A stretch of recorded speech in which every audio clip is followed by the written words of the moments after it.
구약성경 246면에 있는 민수기 30장 1절부터 16절까지 제가 한 절, 여러분이 한 절 교독하여 하나님께 올려드립니다. 모세가 이스라엘 자손 지파의 수령들에게 말하여 이르되 여호와의 명령이 이러하니라. 사람이 여호와께 서원하였거나 결심하였고 서약하였으면 깨트리지 말고 그가 입으로 말한 대로 다 이행할 것이니라. 또 여자가 만일 어려서 그 아버지 집에 있을 때에 여호와께 서원한 일이나 스스로 결심하려고 한 일이 있다고 하자. 그의 아버지가 그의 서원이나 그가 결심한 서약을 듣고도 그에게 아무 말이 없으면 그의 모든 서원을 행할 것이요 그가 결심한 서약을 지킬 것이니라. 그러나 그의 아버지가 그것을 듣는 날에 허락하지 아니하면 그의 서원과 결심한 서약을 이루지 못할 것이니 그의 아버지가 허락하지 아니하였은즉 여호와께서 사하시리라.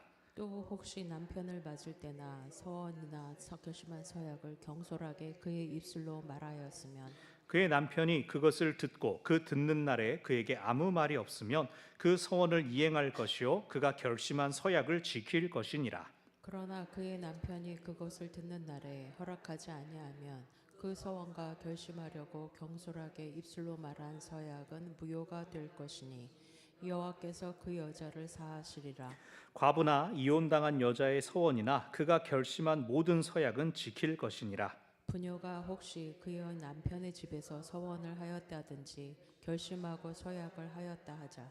그의 남편이 그것을 듣고도 아무 말이 없고 금하지 않으면 그 서원은 다 이행할 것이요 그가 결심한 서약은 다 지킬 것이니라. 그러나 그의 남편이 그것을 듣는 날에 무효하게 하면 그 서원과 결심한 일에 대하여 입술로 말한 것을 아무것도 이루지 못하나니 그의 남편이 그것을 무효하게 하였은즉 여호와께서 그 부녀를 사하시느니라.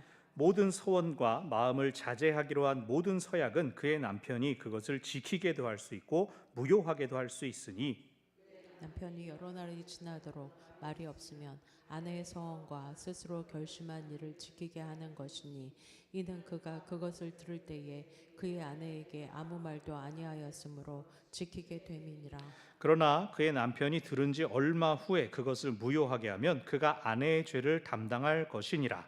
이는 여호와께서 모세에게 명령하신 규례니 남편이 아내에게 아버지가 자기 집에 있는 어린 딸에 대한 것이니라. 아멘. 오늘 크리스마스 이브에 가족끼리 보내시라고 할까 생각을 하다가 근데 또 이 시간에 홀로 계신 분들이 계실까봐 함께 모여서 예배하는 것도 좋겠다. 그러고는 말씀을 보니까 본문도 별로 길지 않고 또 공교롭게도 성탄과 관련되어 나눌 수 있는 메시지들이 있었습니다. 그래서 이 시간 사랑하는 영적 가족들과 함께 이브 밤을 보내며 내일을 기대함이 성탄절을 기대함이 더 충만하기를 바랍니다. 아멘. 자, 오늘 본문은 서원에 대한 내용입니다. 앞서서 28장과 29장에서는 하나님께 드리는 희생제사의 제물에 대한 내용들이 나왔죠. 무슨 절기에 뭐 얼마나 드려라.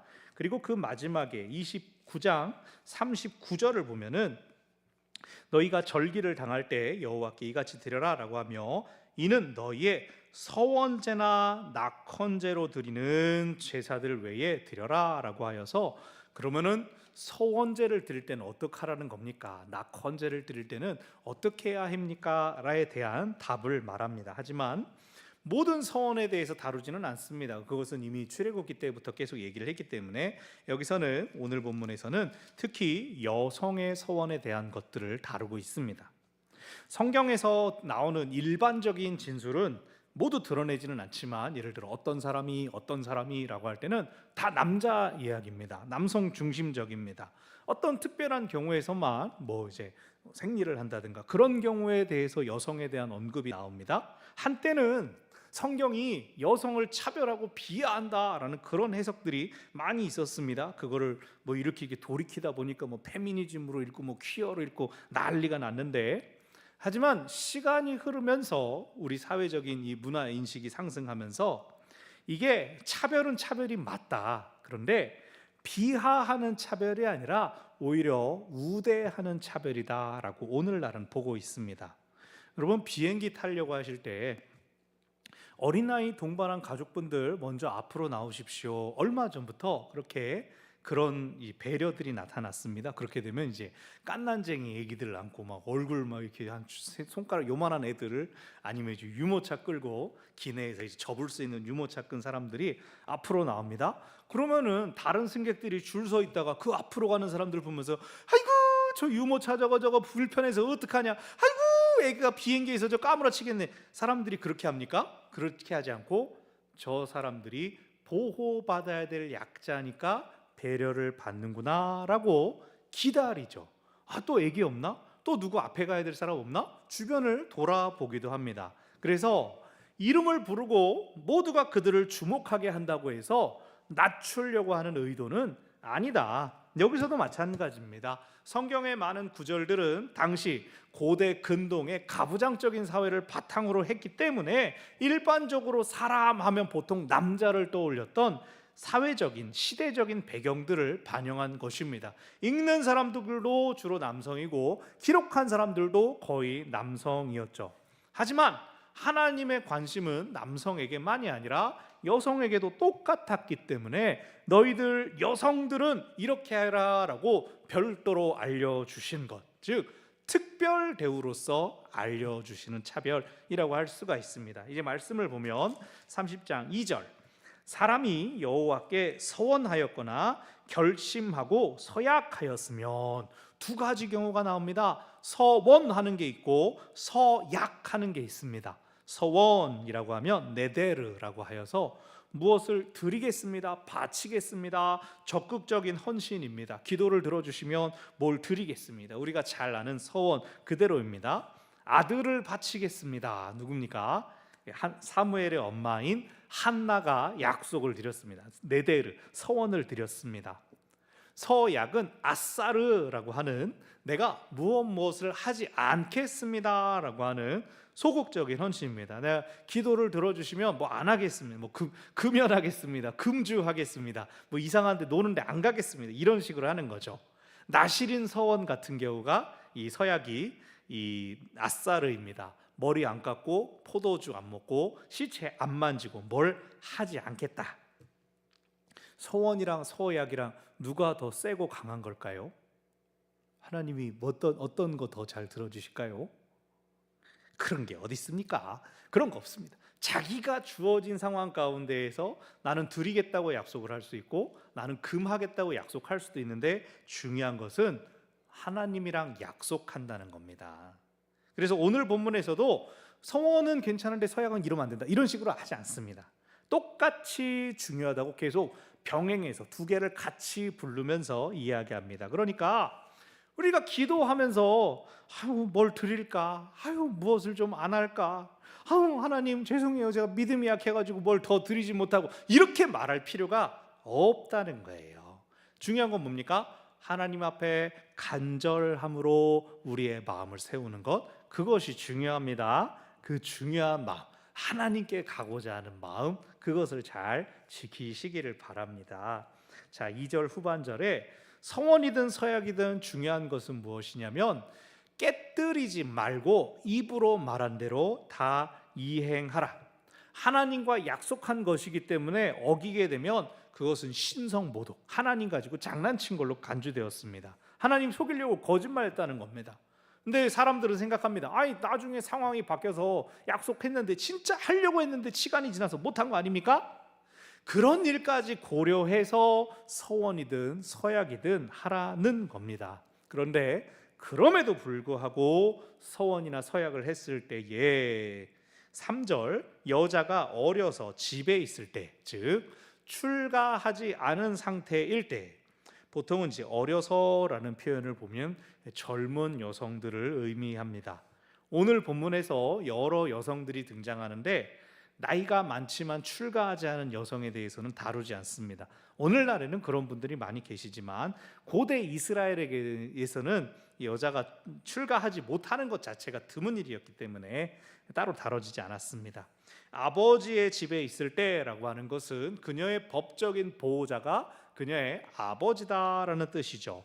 이 당시에 여성은 사회적인 약자로 누군가의 보호와 후원 아래에서 살았습니다. 일단은 어린 여성, 아직 젊은 여성도 하나님께 서원이나 서약을 할 수가 있었다. 이 말은 사실상 이스라엘의 어느 누구라도 하나님께 약속을 바칠 수 있었다라는 뜻입니다. 다만 4절에서 그의 아버지가 그의 서원이나 서약을 들었을 때, 근데 이것은 내용까지 다 들은 게 아니라 제가 하나님께 뭐 드리기로 했어요, 이걸 들은 게 아니라 서원하는 걸 들었을 때, 서원하는 자체를 들었을 때 아버지가 그에 대하여 판단을 해줘야 한다는 겁니다. 그러니까 내용을 아예 모르는 상태에서 네가 그것 감당할 만한 책임이 있는지 없는지를 아버지가 안내해 주어라 라는 겁니다. 왜요? 당시 서원한다, 하나님께 뭘 바친다, 동물을 드린다, 그럼 어떻게 드려야 돼요? 제사를 드려야 된단 말이에요. 죽여야 된단 말이에요, 동물 제사를 드리면. 근데 어린 소녀가 소를 잡을 수가 있겠습니까?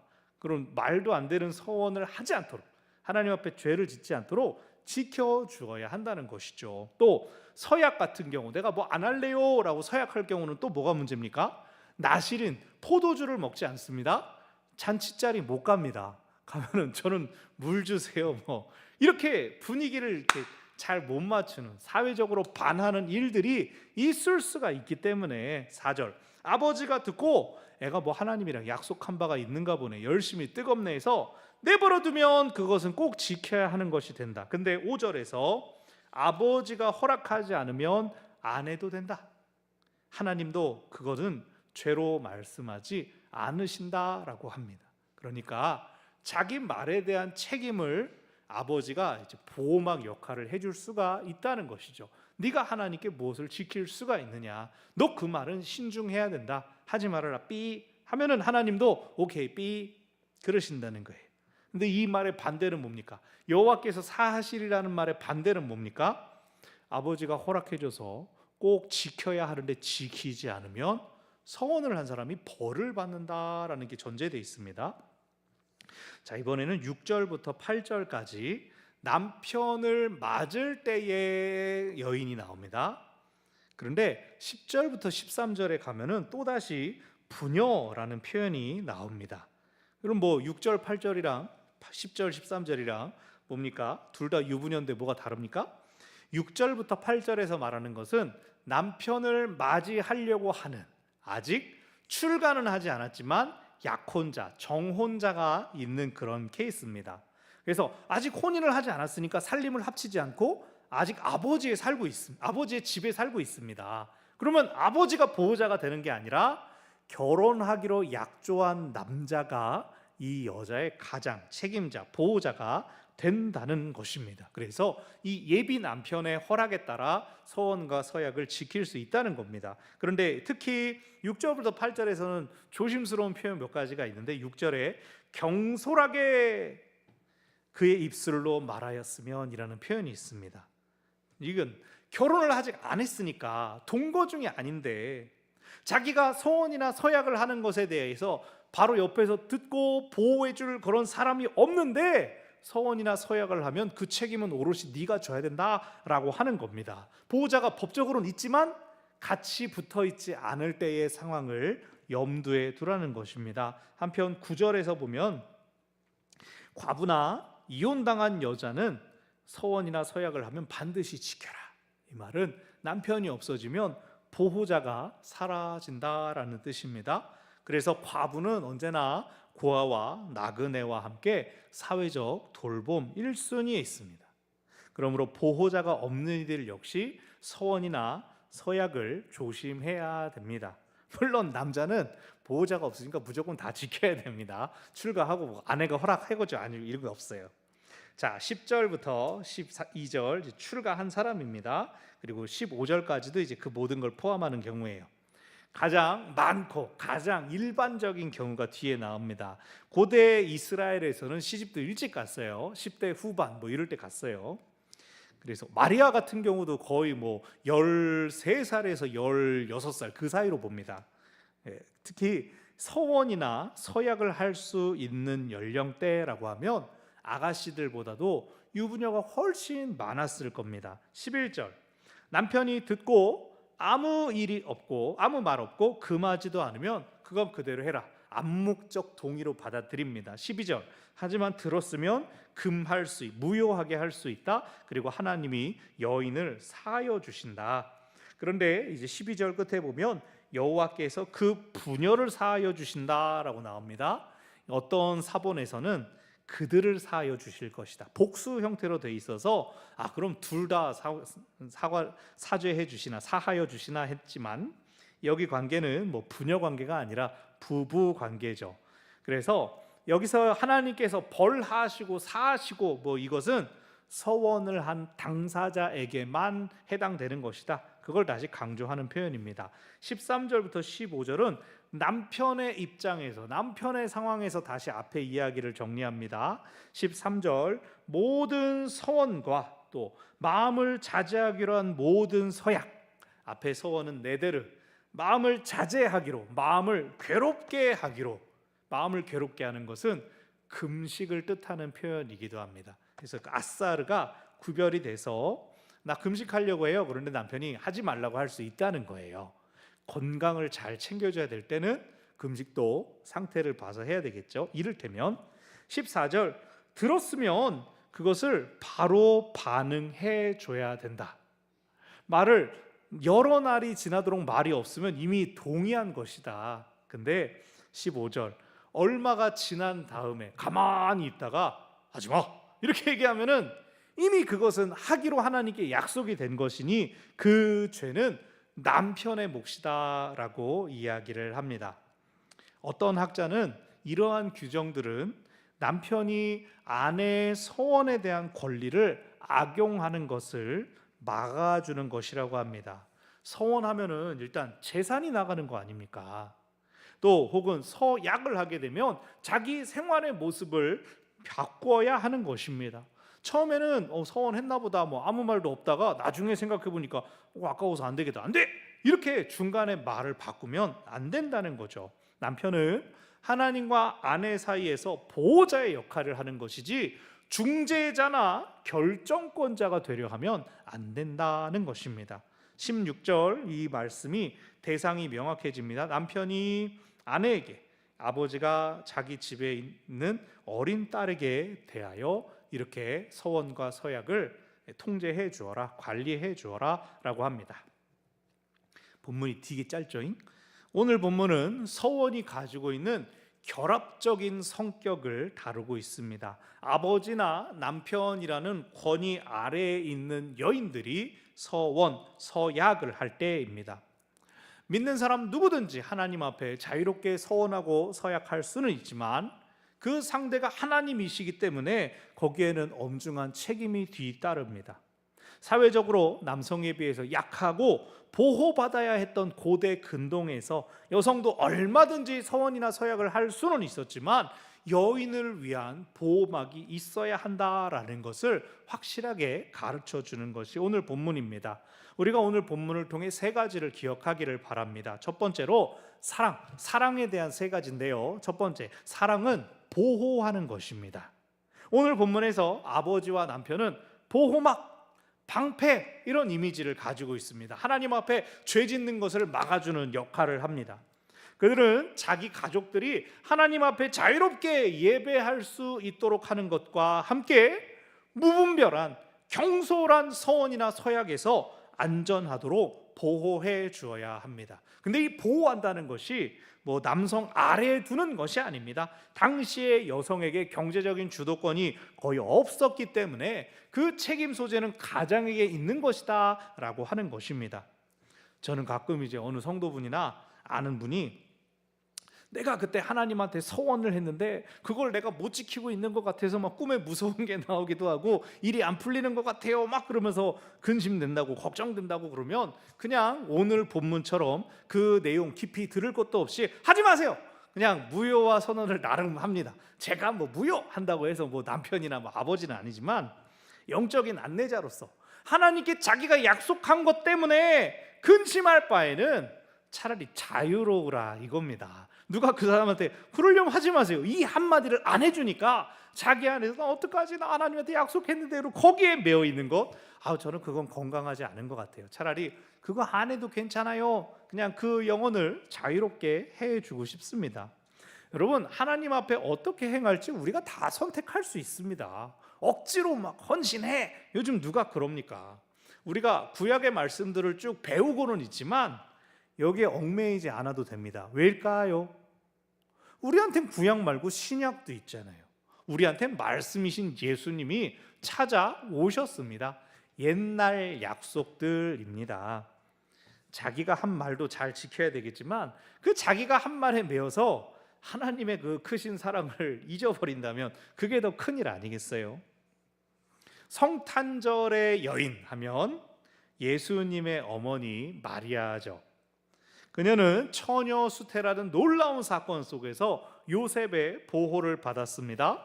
요셉도 처음에는 했지만 천사가 말해준 다음에 이제 그것을 믿기 시작했죠. 그 말을 믿은 다음으로 그가 마리아와 파혼하지 않음으로써 그녀의 보호막이 되었습니다. 나랑 결혼할 여자입니다.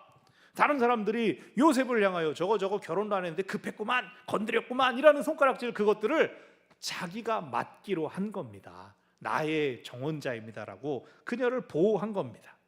멀리 베들레헴까지 가는 여정에서 마리아를 다치지 않도록 보호했습니다. 그 붐비는 도시에서 비록 마구간이었을지라도 요셉은 자기의 아내인 마리아를 최선을 다해 보호했습니다. 그 보호와 사랑 속에서 아기 예수님이 태어났습니다. 사랑은 보호하는 것임을 기억하시기를 바랍니다. 아멘. 두 번째로, 사랑은 책임지는 겁니다. 오늘 본문에서 아버지와 남편은 가장으로서 자기 딸을, 자기 아내를 책임져야 합니다. 그가 하나님 앞에 한 말을 지킬 수 있도록 책임지는 게 있고, 혹은 경솔하게 뱉은 말을 돌이킬 수 있게 하는 책임이 있습니다. 하나님께서 그것을 오늘 말씀 통해 율법으로 정하신 겁니다. 가장은 가족을 책임져라. 자기 딸을, 자기 자녀를, 아내를, 배우자를 책임지는 것이 사랑이다. 요셉이 마리아를 보호한 것은 그녀를 책임지는 것이었고, 그녀가 받은 숭고한 사명에 동행함으로써 그것을 책임졌습니다. 여러분, 요셉이요, 무려 예수님의 아버지인데 예수님 태어나는 기사에만 등장하는 걸 아십니까? 예루살렘에 가서 성의식하고 예수님 3일 동안 없어진 그 이야기에도 마리아가 앞장서지 요셉은 병풍이에요. 요셉의 이야기는 아기 예수를 데리고 애굽으로 피난 갔다가 나사렛으로 돌아왔다. 그리고 그냥 사라집니다. 안 나와요. 예수님의 동생들의 이름이 두어 번 나옵니다. 아하, 마리아와 부부 생활을 하긴 했구나. 예수님 동생이 최소 6명입니다. 남동생 4명의 이름과 여동생들 복수로 나오거든요. 그러니까 이 요셉도 열심히 부부 생활을 하긴 했는데, 어떻게 보면 성경에서 그의 역할은 마리아가 아기 예수를 무사히 낳도록 보호해주고 책임져 줬으니 다 이루었다라고 끝난 거예요. 천사를 통해 마리아가 말한 처녀 수태를 믿고 자기 아내로 맞아들여서 자기가 책임지는 것. 하지만 딱 그만큼의 사랑으로 하나님의 역사가 이 땅에 임하기에 충분했습니다. 요셉의 책임지는 사랑은 하나님께서 이 세상을 책임지고 구원하시는 사랑이 확실하게 나타나게 했습니다. 사랑은 책임지는 것임을 기억하시기 바랍니다. 아멘.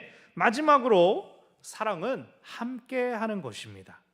한 사람의 서원이나 서약에 대해서 남편이 가부를 결정할 수 있다는 것은 아내가 받은 그 감동에 동참할 것이냐라는 도전을 보여줍니다. 아까 잠깐 나왔던 사무엘의 어머니 한나가 하나님께 서원을 했습니다. 근데 그 남편 엘가나는 아이가 안 생기니까 첩을 드리긴 했지만, 첩 분인날을 드리긴 했지만 그의 마음은 본처 한나를 훨씬 더 사랑했다.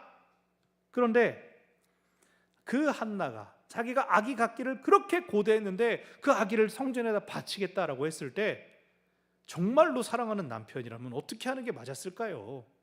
여보, 하나 낳은 다음에 보내면 안 될까라든가 합의점을 찾아서 그 사랑하는 아이를 자기가 마음껏 키울 수 있게 해줘야 되는 거 아닙니까? 하지만 그 어머니가 한 서원대로, 그래요, 이 아이가 젖을 때면 성전에 보냅시다 라고 그것을 함께 지켰습니다. 그렇게 서원한 대로 사무엘이 성전에 바쳐졌을 때 엘가나와 한나 사이에서 무려 5명이 더 태어났습니다. 서원을 함께 지킨 부부에게 더 큰 기쁨이 임한 것이죠. 여러분, 하나님 앞에 우리 속으로 다 약속할 수 있습니다. 그런데 그 서원 때문에 나의 배우자, 나의 동역자가 혹시 불편하게 된다면 그건 되돌아보아야 합니다. 왜요?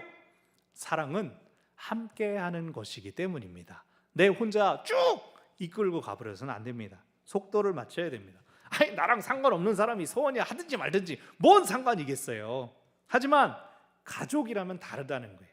가족은 모든 것을 함께하는 사람입니다. 가족은 사랑으로 묶여있는 관계입니다. 그래서 오늘 본문이 보여주는 것, 서원과 서약에 대해서도 가족이 함께 하나님 앞에 서야 한다는 것입니다.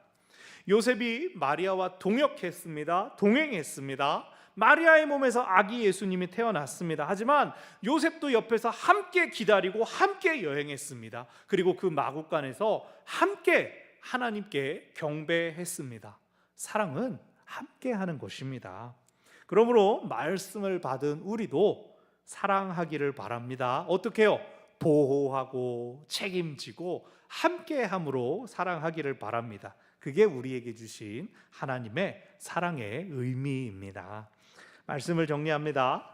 성탄절, 말씀이 우리 가운데 오신 크리스마스 이브입니다. 지금 말씀이 우리 가운데 오신 이유가 무엇일까요?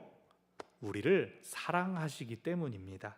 하나님의 사랑이 우리를 보호하고 우리를 책임지고 우리와 함께 하기 원하셨습니다. 그리고 이제 예수님이 오셨으니 그 사랑이 우리를 보호하고 우리를 책임지고 우리와 함께 하십니다. 우리도 그렇게 사랑하기를 바랍니다. 아멘.